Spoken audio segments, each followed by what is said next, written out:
Assalamualaikum warahmatullahi wabarakatuh. Selamat kembali lagi di channel MyLingga Faingita Muharram, dan hari ini kita akan belajar tentang aksara rekan. Nah, yang pertama kali harus kita ketahui adalah fungsi dari aksara rekan. Mengingat aksara Jawa itu ada 20, pasangannya ada 20, sandangannya juga ada banyak. Masih ditambah lagi ada aksara ongko, nanti ada aksara swara, ada juga aksara murda. Nah, sekarang ada aksara rekan. Masing-masing dari aksara-aksara tersebut, dia punya fungsi masing-masing. Nah, fungsi dari aksara rekan adalah untuk menuliskan kata serapan dari bahasa mancanegara atau dari bahasa asing. Bahasa Arab, bahasa Inggris, seperti itu, yang kemudian diserap ke bahasa Jawa. Contohnya, ketika kamu akan menulis kata ini, zikir, dalam aksara Jawa, apakah ada aksara Z di situ? Di 20 aksara Jawa itu kan boten wonten. Lalu untuk menuliskan kata universitas, apakah ada aksara V? Ada fonem V kah? Nggak ada kan? Lalu kata ini untuk menuliskan nama temanmu, misal Fajar, apakah ada fonem F di situ? Tidak ada. Nah, ilat-ilat kita, ilat-ilat Jawa dari zaman dahulu sampai zaman sekarang, untuk membaca fonem Z, fonem V, fonem F, itu kita pasti menyederhanakannya dengan kearifan lokal ilat kita atau lidah kita. Mbah-mbahmu nek moco zikir, jarang sekali ada yang melafalkannya dengan kata zikir. Mayoritas melafalkannya dengan kata jikir, kalau enggak ndikir. Fajar pun juga sama. Koncomu bak dodolan nggone mbae, jenenge langsung ganti, ora Fajar meneh, ganti dadi Pajar. Kenapa? Karena itu ilat kita, ilat-ilat kita. Membacanya mungkin bisa seperti itu, nyamannya seperti itu, tapi untuk menuliskannya dalam aksara Jawa harus seperti ini. Zikir, universitas, Fajar. Nah, untuk bisa menuliskan fonem F, untuk bisa menuliskan fonem V, untuk bisa menuliskan fonem Z, dari aksara-aksara Jawa yang 20 tadi kan tidak ada fonem-fonem ini. Maka oleh mbah-mbahmu zaman dahulu itu, untuk dapat menuliskannya, fonem-fonem ini, dibuatlah aksara rekan. Nah, bagaimana bentuk dari aksara rekan? Aksara rekan itu bentuknya adalah sebuah partikel. Dia letaknya di atas aksara, bentuknya seperti sandangan cecak, disusun menjadi 3, 2 di bawah, 1 di atas, kayak logonya semen 3 roda. Atau kalian yang mungkin seneng nonton Naruto bisa menganggap ini seperti saringan, partikel rekan, bentuknya seperti ini. Nah, wujudnya, wujud aksoronya, wujud dari aksara rekan itu ada 5.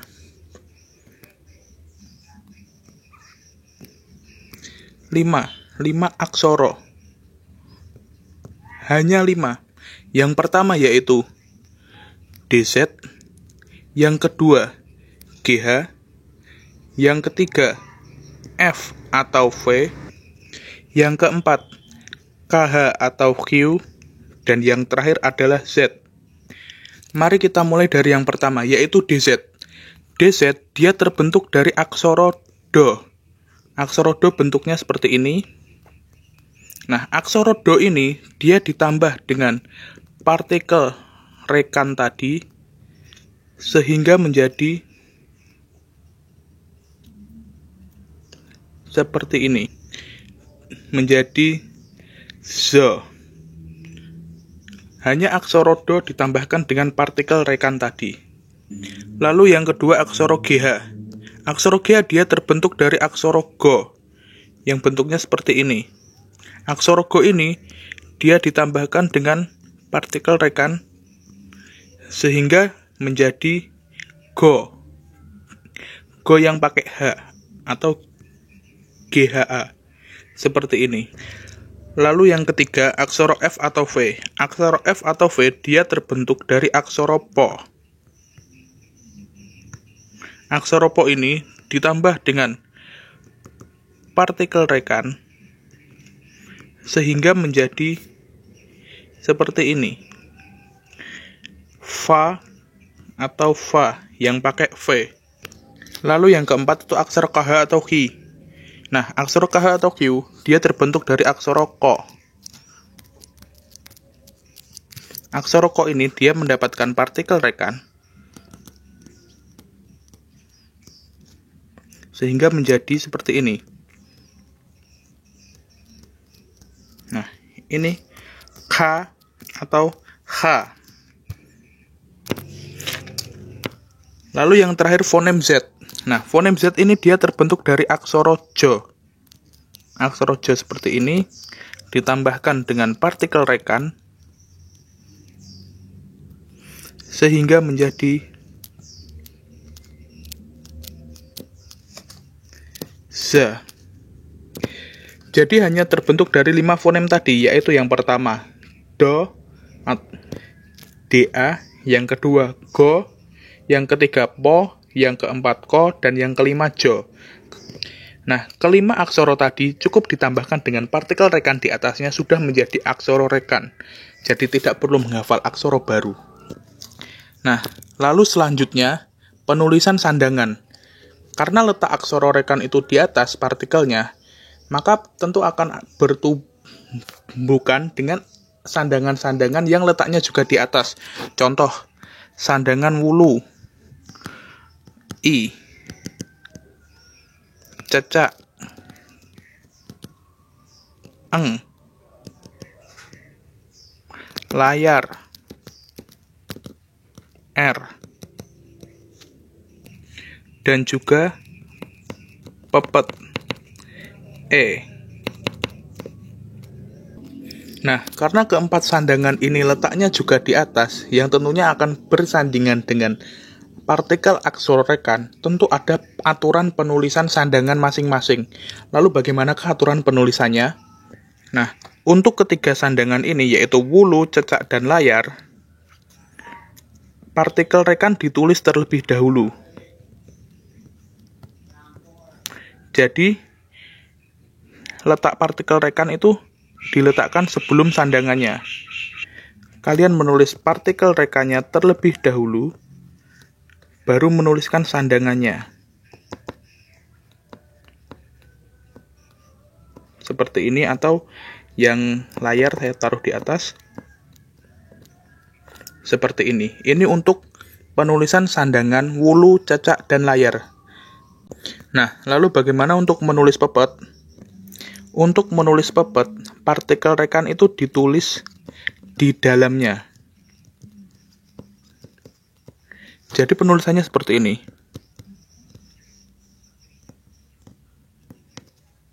Seperti ini untuk menulis partikel rekan, aksara rekan yang bertemu dengan sandangan pepet.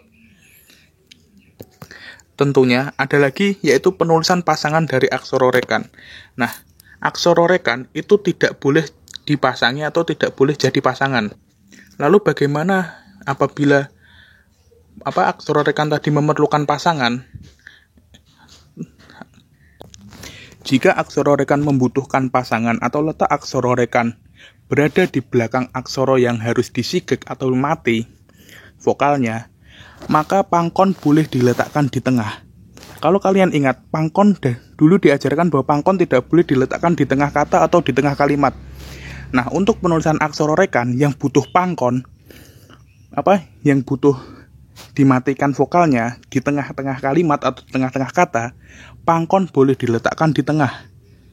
Jadi di tengah aksara. Ini, pangkon boleh diletakkan di tengah. Kecuali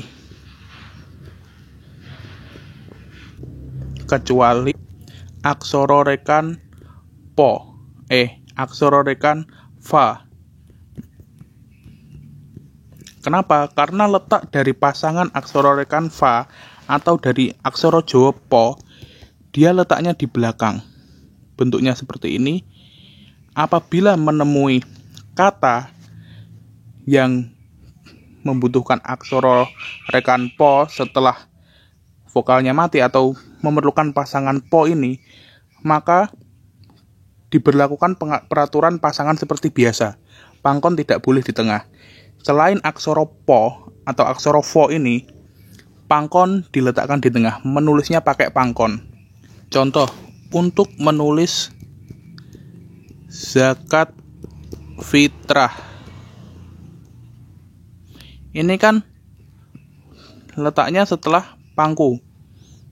T-nya harus dipangku kan, kalau menurut aturan yang aksara rekan standarnya. Atau mungkin kalau menurut aturan pasangan, vo-nya ini dia yang digunakan adalah pasangannya. Untuk menulis zakat fitrah ditulis seperti biasa, zakat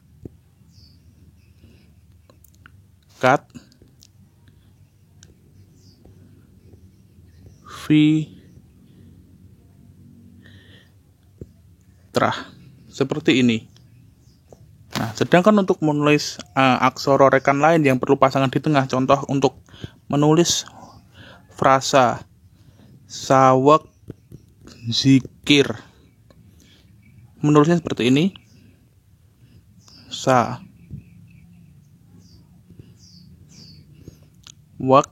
ini kan sawego, harus dipangku dulu, sawek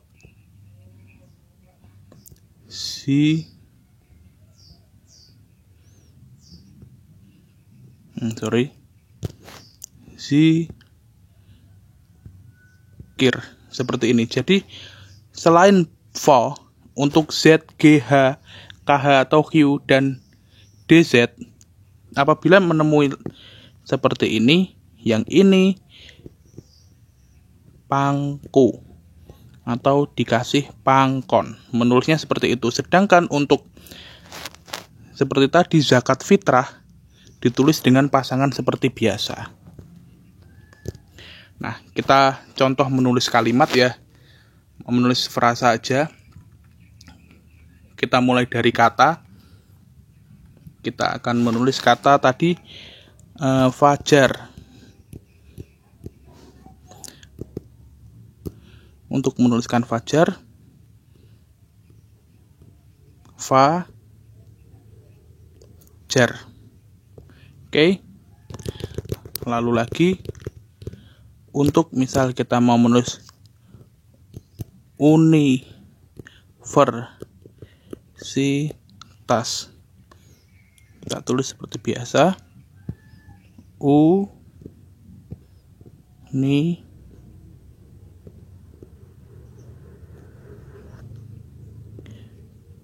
masih universitas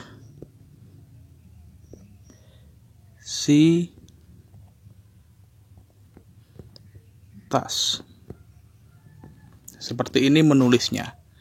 Oke, saya rasa sudah cukup sekian, matur nuwun. Bisa di subscribe dan di share apabila teman-teman menganggap video ini bermanfaat. Cukup sekian, sampai bertemu di video selanjutnya. Sukses selalu. Wassalamualaikum warahmatullahi wabarakatuh.